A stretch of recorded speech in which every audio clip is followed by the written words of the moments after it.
Alors, on commence avec vous, Frédéric. Une première question? Oui, une question à propos de nos fêtes de fin d'année. Question posée par le Parisien aujourd'hui en France. À propos de nos réjouissances, y aura-t-il un réveillon cette année sur les Champs-Élysées? Parce que le 31 décembre 2014, il y avait 600 000 personnes, mais cette année, cela sera-t-il annulé? Pour l'instant, rien de décidé. Normalement, il devait y avoir un grand spectacle et des pistes de danse. Mais tout a changé, évidemment, depuis les attentats.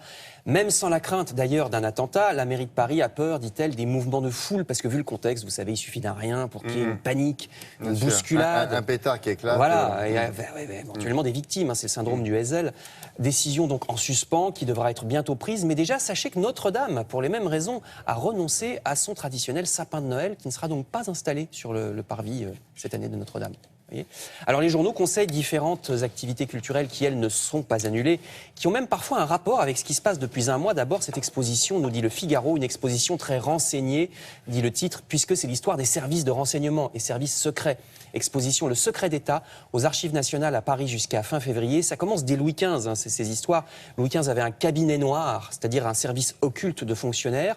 Puis il y aura Fouché sous Napoléon. Puis ce que vous voyez, l'image là, c'est un camion d'écoute téléphonique dans les années 30. Vous voyez? C'était gros à l'époque. Article donc dans le Figaro sur cette exposition. Ne manquez pas non plus Un village français, célèbre série de France 3 en ce moment, nous dit Libération, qui a repris tous les mardis. C'est en ce moment la dernière saison qui se passe en 45-46 au moment de la libération et de l'épuration.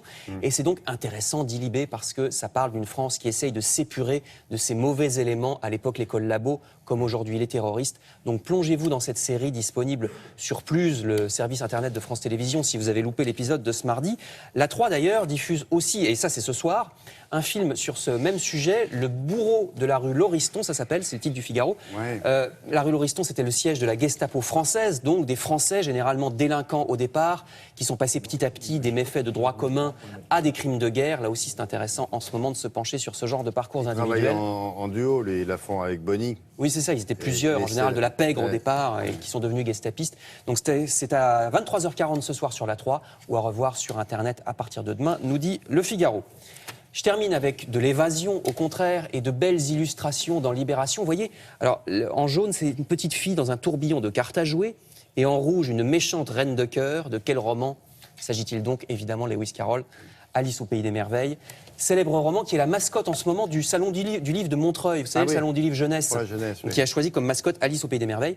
Donc c'est cette semaine à Montreuil, près de Paris. Les dessins sont ceux de la toute nouvelle mise en image du roman qui ressort aux éditions du Soleil. Grand article sur l'histoire d'Alice au Pays des Merveilles dans Libération. Enfin, toujours pour se changer les idées, plonger dans un autre monde également hors du temps. Là, c'est un article dans La Croix sur le musée des tissus de Lyon. Superbe musée qui détient la plus belle collection du monde avec 2,5 millions de pièces et de vêtements, ce qui leur pose d'ailleurs des problèmes de budget parce que ça coûte très cher. Allez donc visiter et soutenir ce musée tout près de la place Bellecour à Lyon, nous dit le journal La Croix. Suite au drame du 13 novembre, beaucoup d'entre vous appréhendent de sortir pour un film, pièce de théâtre ou un concert.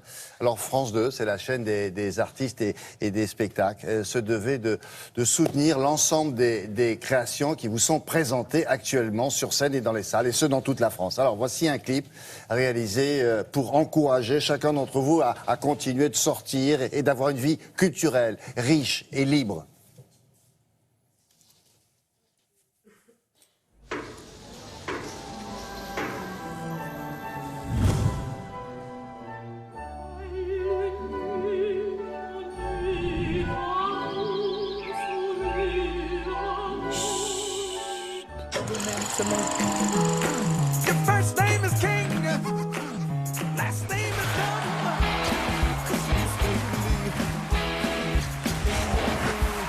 France 2 adore vous offrir de l'art et des spectacles.